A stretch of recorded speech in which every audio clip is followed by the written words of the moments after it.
लग्नानंतर होईलच प्रेम भाग 20. आणि मग आरव ओरडला असता म्हणून सानवीने हा प्लॅन केला नाही. सायलीने घाईघाईने सांगितलं. सानवी आपल्या रागाचा इतका विचार करते हे ऐकून आरवच्या चेहऱ्यावर पुन्हा हसू आलं. सायली पुढे म्हणाली, आणि मी तिला आईबाबांबद्दलही सांगितलं होतं. ते नेहमी ताईला किती मिस करतात, तिची आठवण काढतात वगैरे. मग सानवी त्यांना भेटायला खूपच आतुर झाली. म्हणूनच तिला आईबाबांना थेट भेटायचं होतं. त्यामुळे आज तिने कोणालाच फोन केला नाही. आणि तसंही समीर आजच्या दिवशी थोडा भावूक असतो हे मी तिला सांगितलं होतं. म्हणून तिने आजचा समीरचा दिवस खास बनवण्याचं ठरवलं आणि मी तिला साथ दिली.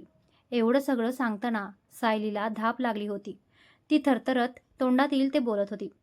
पण समीरच्या चेहऱ्यावर अजूनही कोणतेच भाव नव्हते. बाबा काही बोलणार इतक्यात समीरने हातानेच त्यांना थांबवलं. आरव मात्र अजूनही रागाने समीरकडे पाहत होता.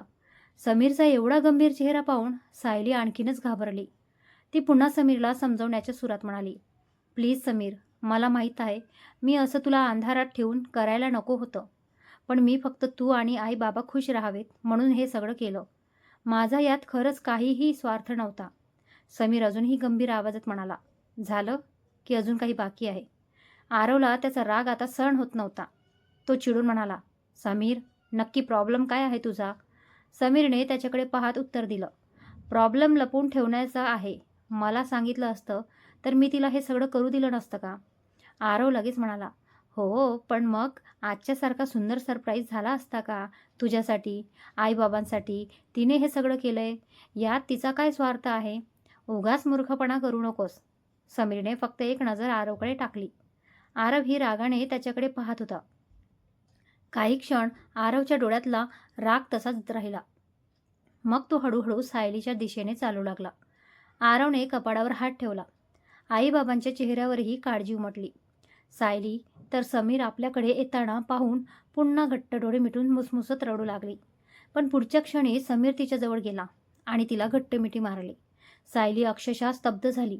तिला काय होतंय हेच काही क्षण कळेना. आरव आणि आईबाबांनी सुटकेचा निश्वास सोडला. पण सायली अजूनही तशीच उभी होती. समीरने मिठी सोडली नाही. तो तिच्या कानाजवळ हळू आवाजात म्हणाला, थँक्यू साऊ, खरंच खूप खूप धन्यवाद. माझा आणि आईबाबांचा एवढा विचार करतेस तू. माझ्यासाठी एवढं सगळं केलंयस. समीरच्या आवाजातला राग पूर्णपणे नाहीसा झाला होता. सायलीला आता थोडं बरं वाटलं. तिनेही हळूच आपले हात वर केले आणि त्याला मिठी मारली. दोघे काही क्षण तसेच उभे राहिले. जवळपास 2-4 मिनिटं त्यांची मिठी तशीच राहिली. तेवढ्यात आरवने मुद्दाम घसा साफ करत म्हटलं, खोक खोक, आम्ही पण इथेच आहोत बरं का. हे ऐकताच दोघांनी पटकन मिठी सोडली आणि एकमेकांकडे पाहून लाजले. सायली तर लाजून लगेच आईजवळ जाऊन बिलगली. आईने प्रेमाने तिच्या डोक्यावरून हात फिरवला. बाबांनीही तिच्या डोक्यावर हात ठेवत तिला आशीर्वाद दिला. आरव मात्र अजूनही थोडा रागातच होता.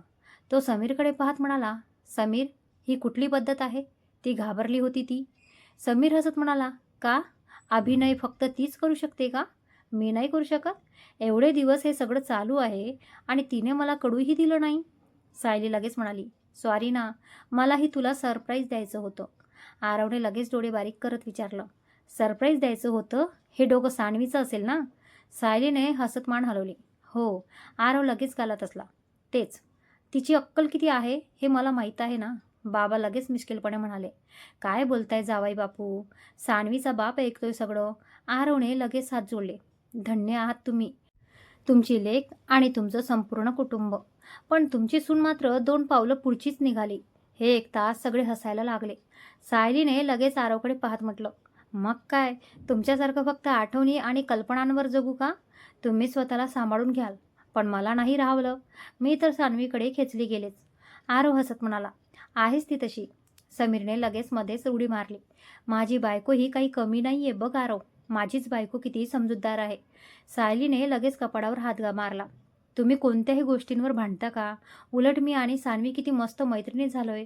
आमच्यात अशी काही स्पर्धाच नाही. फक्त आम्हाला जास्त बोलता येत नाही. एवढं बोलून ती आरवकडे पाहत तोंड वाकडं करत म्हणाली. आरवने तिचा मोबाईलचं बंद करून ठेवलाय. शेवटचं वाक्य तिने मुद्दाम नाराजीच्या सुरात म्हटलं. हे ऐकताच आरव सहित सगळेच हसू लागले. आईबाबांच्या चेहऱ्यावरही आज वेगळंच समाधान होतं. त्यांना एवढी समजूतदार सून आणि एवढा जीव लावणारी मुलगी ती मिळाली होती. समीर तर अक्षरशः हवेतच होता. त्याच्या चेहऱ्यावरचा आनंद लपवताही येत नव्हता. आरवला सायलीचा मनापासून अभिमान वाटत होता. इतकी वर्ष तो आणि समीर फक्त मित्र होते, पण आता सायली आणि सान्वी ही एकमेकींच्या जीवाभावाच्या मैत्रिणी झाल्या होत्या. त्यामुळे आरवच्या मनातही एक वेगळंच समाधान होतं. काही वेळ सगळे असेच गप्पा मारत हसत खेळत बसले. घरात कित्येक वर्षांनी असा आनंदाचा माहोल निर्माण झाला होता. थोड्या वेळाने सायली उठत म्हणाली, चला आई बाबा, मला आता निघायला हवं, नाहीतर घरी माझी कैकी आई घर डोक्यावर घेईल. तिचं बोलणं ऐकून सगळे हसले. आईने प्रेमाने तिच्या डोक्यावरून हात फिरवला आणि म्हणाल्या, तू लवकर ये आपल्या घरी, लग्न करून. सायली लाजली आणि तिच्या चेहऱ्यावर हलकसं हसू उमटलं. समीरने तिच्याकडे पाहत प्रेमाने स्मित केलं. आरवनेही ते दृश्य पाहून मनातच म्हटलं, आज खरंच 2 घरं जोडली गेली होती आणि या सगळ्यांमागे एकच व्यक्ती होती, ती म्हणजे सान्वी. सायली तोंड वाकडं करत म्हणाली, सांगा तुमच्या लेकमुलाला, तोच तयार नाहीये. समीर लगेच म्हणाला, तुझं 18वं पूर्ण झालं आहे, आधी 18 पूर्ण होऊ दे आणि तुझं शेवटचं वर्षही पूर्ण कर, मग करू लग्न, मी नाही म्हणतोय का. सायली दुसऱ्या वर्षाला B.Com.ला होती. आरव लगेच तोंड वाकडं करत म्हणाला, 18 झाल्यावर कर ना लग्न आणि तिचं शिक्षण नंतर पूर्ण कर, एवढं काय त्यात, मी तर तेच करणार आहे बाबा. एवढं बोलणं झाल्यावर आपण आईबाबांसमोर काय बोलून गेलो हे आरवच्या लक्षात आलं. त्याने पटकन डोळे मिटले. बाबा मिश्किलपणे म्हणाले, खूप घाई झालेली दिसते. हे ऐकताच आरव लाजून हसला आणि तोंड दुसरीकडे फिरवत म्हणाला, आज काही खरं नाही माझं. सगळे हसायला लागले. शेवटी आईने विषय बदलत सायलीला विचारलं, सायली, तुझ्या घरचे परवानगी देतील ना गं. सायलीने लगेच तोंड वाकडं करत उत्तर दिलं, त्यांचा काय संबंध, लग्न मला करायचं. समीर लगेच म्हणाला, जरा सान्वीकडून शिक, ती किती घरच्यांचा विचार करते. सायली हसत म्हणाली, तिच्या घरचेही तसेच आहेत, ते सगळे माझ्यावरही किती जीव लावतात. आता तर मला वाटतच नाही की आम्ही कधी अनोळखी होतो. नाहीतर माझ्या घरच्यांचं काय, बाबांना मुलीपेक्षा व्यवसाय जास्त महत्त्वाचा आहे आणि माझ्या सावत्र आईला तर माझ्या सुख दुःखाची काहीही घेणं देणं नाही. मग मी त्यांचा विचार का करू, मी तर पळून यायलाही तयार आहे. तिचं शेवटचं वाक्य ऐकता सगळे मोठ्याने हसायला लागले.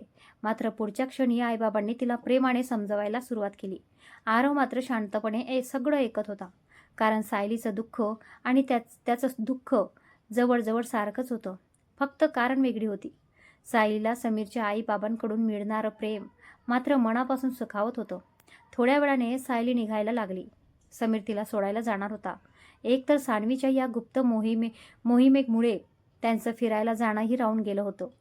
आरवही त्यांच्यासोबत निघाला.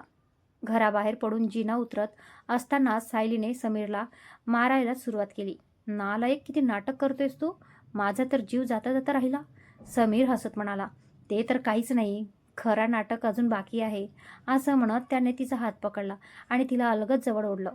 सायली लाजून त्याच्यापासून दूर होण्याचा प्रयत्न करू लागली, पण समीरने तिला प्रेमाने जवळ धरून ठेवलं. ते पाहून आरव थोडा चिडल्यासारखं म्हणाला, ओ लैला मजनू, मी पण तुमच्यासोबत आहे, जरा भान ठेवा. त्याचं बोलणं ऐकून दोघेही लाजले. समीरने लगेच तिची पकड सैल केली आणि सायली पटकन त्याच्यापासून दूर झाली.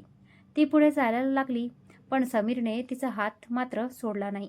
शेवटी नाईलाजाने सायलीनेही त्याचा हात घट्ट पकडला आणि दोघे हातात हात घेऊन चालू लागले. आरवने त्यांच्याकडे पाहून मान हलवली, जणू काही त्याला म्हणायचं होतं, यांचं काही खरं नाही. पण मनाच्या एका कोपऱ्यात तो स्वतःची आणि सान्वीची अशीच कल्पना करत होता. सान्वीचा हात हातात घेऊन तिच्यासोबत असंच चालता आलं तर, पण त्याच्या नशिबात असा क्षण कधी येणार हे त्यालाही माहीत नव्हतं. सायलीला स्टेशनपर्यंत सोडून यायचं ठरलं होतं. सायली श्रीमंत घरची असल्यामुळे ती सहसा गाडी आणि चालकासोबतच प्रवास करायची, पण समीरच्या घरी येताना घरच्यांना कळू नये म्हणून ती गाडी घेऊन आली नव्हती. बिल्डिंगच्या गेटजवळ पोहोचल्यावर आरवने विचार केला की आता आपण घरी जावं, उगाचच त्या दोघांना त्रास नको. तो वळणार इतक्यात सायली लाजत म्हणाली, आरव, तू पण चल ना, नाहीतर मी स्टेशनपर्यंत पोहोचेपर्यंत माझं काही खरं नाही. तिचं बोलणं ऐकून समीर मोठ्याने हसायला लागला. तो आरवला म्हणाला, चल बाबा चल, असंही आमचं भेटणं तू रद्द केलंस, आता मूडच गेला आहे. आरव हसत म्हणाला, सुधारणार नाहीस तू. समीर लगेच म्हणाला, नाही. तिघेही हसत गप्पा मारत स्टेशनच्या दिशेने चालू लागले. समीरने सायलीचा हात मात्र अजूनही सोडला नव्हता. गेटच्या बाहेर येताच सायलीची नजर एका पाणीपुरीच्या गाडीवर पडली. पाणीपुरी हा जवळजवळ प्रत्येक मुलीचा कुमकवत दुवा असतो. मग सायली त्याला अपवाद कशी करसणार? तिने लगेच समीरला हाताने तिकडे दाखवलं. समीर हसत म्हणाला, चल. आज तो सायलीमुळे आधीच खूप खुश होता. मग तिच्या एवढ्याशा इच्छेला नाही कसं म्हणणार? तिघे पाणीपुरीच्या गाडीकडे जाऊ लागले. तेवढ्यात आरवच्या डोक्यात अचानक सानवीची आठवण आली. तिचं पाणीपुरीसाठी हट्ट करणं, आपण नाही म्हटल्यावर रुसून बसणं, पाणीपुरी देतो म्हटल्यावर न कळत त्याच्या तोंडून निघालेलं आय लव्ह यू, त्यानंतर माहीने त्याला जीजू म्हटल्यावर दोघांची झालेली अवघडलेली अवस्था, सगळं काही त्याच्या डोळ्यांसमोरून गेलं. आरव न कळत हसला आणि सानवीच्या आठवणीत हरवून गेला. अचानक सायलीच्या ठसक्याच्या आवाजाने त्याची तंद्री भंगली. समीर तिला पाणीपुरी खाताना सावरत होता. आरवला मात्र आता समीरला चिडवण्याची आयती संधी मिळाली होती. तो मिश्किलपणे म्हणाला, काय रे शहाण्या, मी सानवीला पाणीपुरी दिली तेव्हा तर मोठं व्याख्यान देत होतानास मला. माझ्या सानवीला अक्कल शिकवत होतास ना, मग आता तू सायलीला पाणीपुरी कशाला दिलीस? की शिस्त फक्त बहिणीला लावायची आणि बायकोसमोर मात्र मान खाली घालायची? बायकोचा बैल. हे ऐकून सायली हसत लाजली. समीरने लगेच आरवला सुनावलं, ए गप्प बस रे, तिची जखम ताजी होती म्हणून मी तेव्हा ओरडलो होतो, पण तू तरी कुठे ऐकलंस? तेव्हाही मान खाली घालून तिच्या सगळ्या आज्ञा पाळल्यात ना, डॉक्टरांपर्यंतची सगळी व्यवस्था केलीस, तिचे नखरे सहन केलेस ना. मग आता माझी अवस्था तशीच आहे. माझं तरी आमच्या मॅडमसमोर चालणार आहे का? सायली पुन्हा लाजली आणि तिने समीरच्या हातावर हलकासा मारलं. समीरही हसला. दोघांची अशीच मस्ती सुरू होती आणि आरव मात्र त्या दोघांकडे पाहत स्वतःच्या आणि सानवीच्या कल्पनेत हरवत होता. कधीतरी असंच तिचा हात हातात घेऊन चालता येईल का?